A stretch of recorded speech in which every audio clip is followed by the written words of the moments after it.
tree is not what you would expect to find on the Boulevard Champs-Élysées in Paris. But that's exactly the project Melbourne artist John Kelly is currently working on. John is the Australian representative in an international sculpture exhibition to be held in Paris later this year, along with 44 other sculptors from around the world. He's been working on his huge sculpture at a foundry on the outskirts of Paris for the past few months. So we decided to give him a ring and find out how things are progressing. John, bonjour. Good morning. Now, John, a cow up a tree is a fairly interesting choice for an international exhibition in the middle of Paris. What will the finished work look like?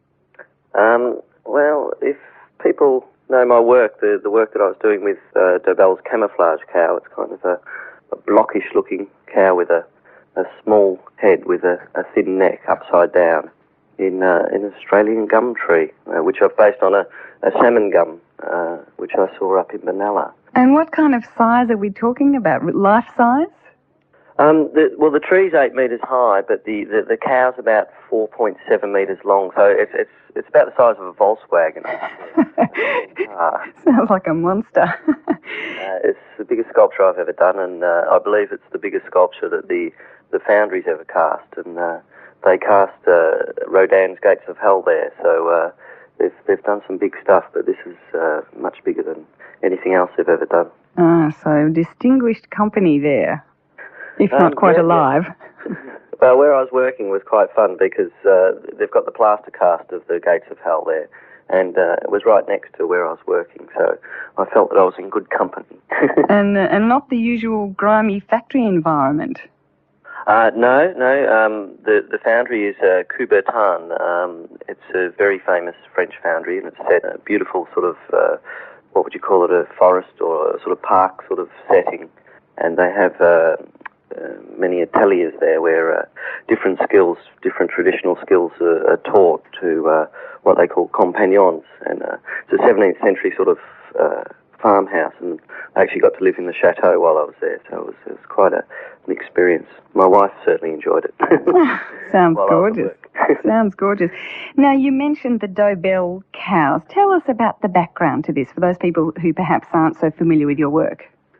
Well, during the Second World War, William Dobell and Joshua Smith were both camouflage labourers for the Army or the Air Force, and their job was to make papier-mâché cows, or Dobell's was to make papier-mâché cows. They put them out on grass airfields. And, the theory was that if the Japanese flew over and looked down, they'd see cows and not military aircraft. So it was a bit of a crazy scheme. And I've based the cows the way they look actually on the way he painted Joshua Smith, which he would have actually done the preliminary sketches for his famous portrait at the same time. So a very long neck. A very long neck, quite elongated, and I've had a lot of fun with them over the last couple of years, and kind of this sculpture is kind of a culmination, I guess, of everything that I've been working with in that image. But the sculpture is kind of moving on a little bit with bringing in the idea of the Australian flood and what happens. When the rivers rise really quickly, often. Oh, of course. You find all sorts of strange things lodged in trees, don't you? That's right, yeah. So it's quite interesting. Most Australians kind of, when I show them this image, they recognise it as a flood image. And, of course, Sidney Nolan did sort of carcasses stuck in trees and stuff like that. But this is probably a little bit more, it's kind of tragic comic at the same time. Some people find it quite tragic and other people just laugh at it. But it's an interesting image, and I've enjoyed working with it. And John, it's not just cows that interests you. You've also got an interest in horses, a bit of a Phar Lap theme, from what I can gather. Well, my last exhibition in London and the one I just had at Niagara in November, I've introduced Phar Lap as a sort of, another sort of Australian sort of icon. But what interests me greatly is the idea of simulacra, where something looks like something but isn't quite that object. So Phar Lap I kind of like because he's a horse, but he's not a horse. He's not anymore. He's not. No,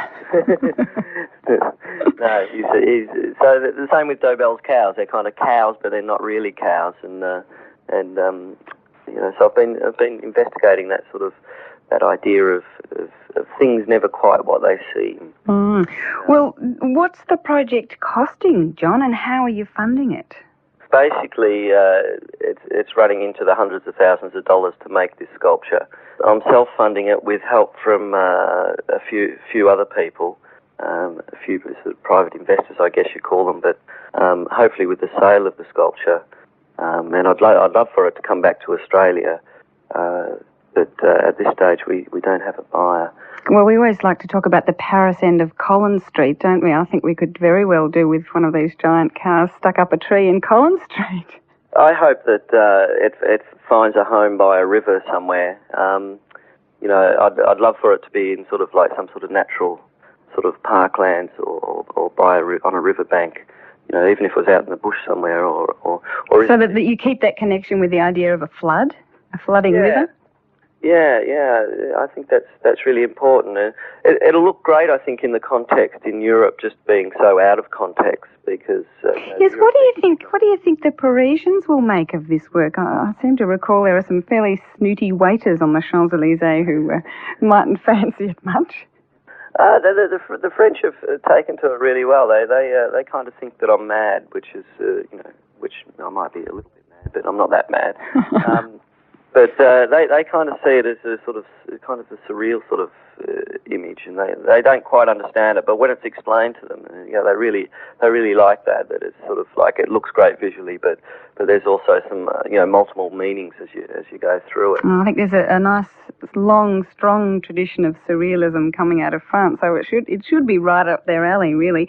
John, good luck with it. Sounds like a wonderful project. And when will it actually be set and up the tree and ready to be looked at? It goes on the Champs-Élysées on September the 15th, and it'll be there until mid-November. And then we're hoping that it's going to travel on a touring exhibition. We've had initial interest from the Royal Academy of possibly putting it in their forecourt for the Millennium, but that's still very preliminary at this stage. But it could be travelling to both Japan and possibly an Australian city, they've mentioned. But hopefully it'll do a little tour before, hopefully, it comes home to Australia. Oh, well, I'm still barracking for Collins Street. I think that's a great idea. Thanks, John, and enjoy your time over there. Okay, thanks very much, Sean. It's John Kelly, an Australian artist whose Cow Up a Tree project is going to be on display in Paris from September the 15th. If you happen to be heading that way, you lucky things. You're listening to Sunday Arts on 3LO.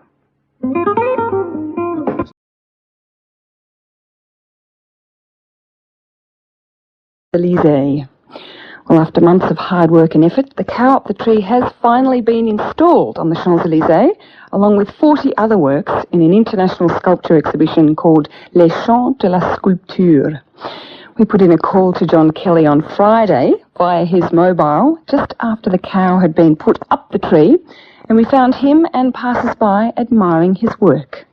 Not right on the Champs-Élysées, otherwise I'd be getting run over by a couple of hundred cars, but just on the side in the park area, there's like a boulevard footpath that runs either side of the Champs-Élysées, and I'm just standing under the trees looking up at a rather large sculpture of a cow up a tree. And just remind us what it's made of, John. It's bronze, and it weighs approximately 4 tons, maybe just a little bit more. 8 metres high. The trees are sort of grey colour with the cows, very definite black and white. So this is a very strong tree we're talking about. Yes. The cow actually weighs about just over a ton in itself. So structurally, it's very, very sound. And how hard was it to install? How did you get it up the tree? Well, the foundry that I've been working with, Foundry Coubertin, organised all that. And yesterday it was quite funny. We blocked the traffic on the Champs-Élysées and had a very strange juxtaposition of this large cow in a tree sort of going past the Arc de Triomphe. But they sorted all that out for me, and I didn't have to worry too much. So what did the drivers of Paris think about being blocked off for a huge cow? Yeah, we've got plenty of strange looks. It's definitely a head turner. It's great sort of just watching the buses and the cars go past, watching people sort of like look out their windows. What do you think they make of it all, John? I've got no idea really. I don't know. They obviously just putting something like this in this environment is really strange, but I really kind of like that idea of. I think in some ways that putting it here is, which is completely out of context for the actual sculpture, actually gives it a context by relating it back to Australia. So I'm quite pleased with that idea. And how does it compare to the other works that are on show there at the moment? What else is there? Well, Barry Flanagan's got one of his famous hair sculptures playing cricket, bowling a ball.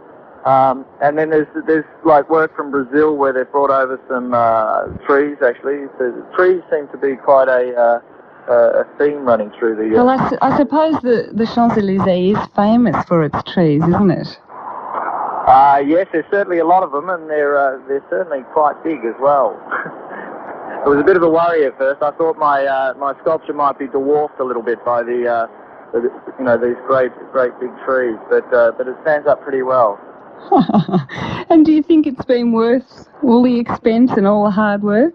At the moment, I think so. I think it's a bit of a miracle that we actually sort of managed to do it.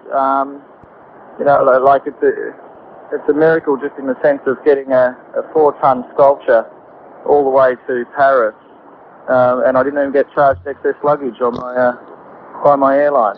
I wonder, John, whether the French will have any of the kinds of visual connections that we do here in Australia. I suppose we're used to that idea of cows being sent down flooding rivers and ending up stuck in trees, but I don't know whether the Parisians would know what that was all about. No, but that really doesn't matter to me, because if just like people stopping and looking at it, if it just makes people wonder as to why, when the catalogue comes out, obviously there'll be an explanation as to the rationale behind the sculpture. But I think that